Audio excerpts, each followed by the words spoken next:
আমরা জানি যে প্রত্যেকটি মানুষের স্ত্রী তার বাম পাঁজরের হাড় দিয়ে তৈরি। তাহলে আমরা সমাজে দেখতে পাই একজন স্ত্রীলোক ভিন্ন ভিন্ন মানুষের সাথে বিয়ে হয়। দয়া করে একটু বুঝিয়ে বলবেন, মানে তাহলে এই মহিলা কয়জনের হাড় দিয়ে তৈরি হলেন? সুন্দর একটি প্রশ্ন। এই প্রশ্নটা অনেকেই করেন। দেখুন, এই প্রশ্নের ভিত্তি হলো একটা ভুল ধারণা। এই প্রশ্নকর্তা শুরুতে ভুল দেওয়া শুরু করেছেন। তিনি মনে করেছেন এবং অনেকেই মনে করেন যে যত স্ত্রী আছে পৃথিবীতে সব স্ত্রীরা সৃষ্টি হয়েছেন কোত্থেকে? তার স্বামীর হাড় থেকে, বাম পাঁজরের হাড় থেকে। স্বামীর বাম পাঁজরের হাড় থেকে স্ত্রী তৈরি হয়েছেন, সব স্ত্রীরা এরকম। এই না আমাদের সমাজের ধারণা? এটা একটা ভুল ভিত্তিহীন একটা ধারণা।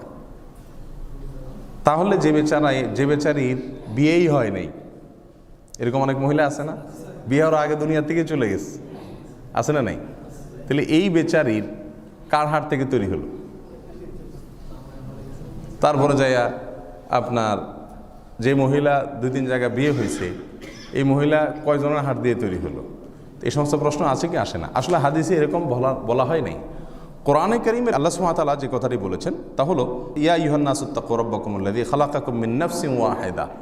হে মানুষ সকল, তোমরা ওই আল্লাহকে, তোমাদের ওই রবকে ভয় করো, যিনি তোমাদেরকে সৃষ্টি করেছেন, সবাইকে, গোটা মানব জাতিকে সৃষ্টি করেছেন একজন মানুষ থেকে। একজন থেকে সবাইকে সৃষ্টি করেছেন। সে একজন কে? আদম আলাইহিস সালাম। তার মানে হাওয়াও সৃষ্টি হয়েছেন কার থেকে?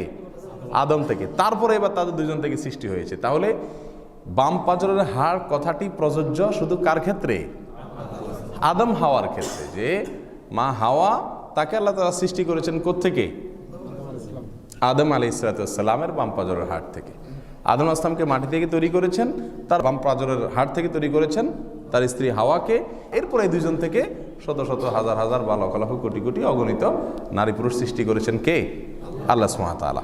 এই আয়াত থেকে বোঝা গেল যে বাম পাঁজরের হাড় দিয়ে তৈরির বিষয়টা শুধুমাত্র কার ক্ষেত্রে ঘটেছে? হাওয়ার ক্ষেত্রে ঘটেছে।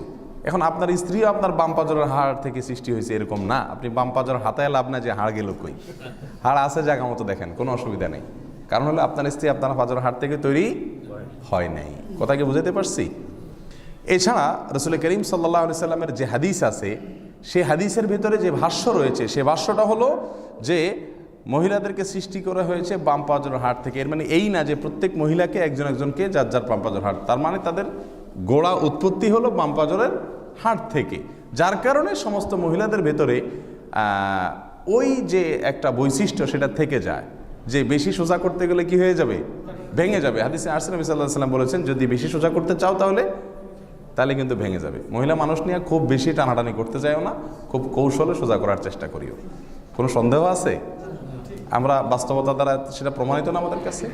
এই জন্য প্রশ্নর উত্তর হলো যে সব মহিলারা সব স্বামীদের কাছ থেকে তাদের বাম পাঁজরের হাড় থেকে সৃষ্টি হন নাই। এ ধারণাটা ভুল।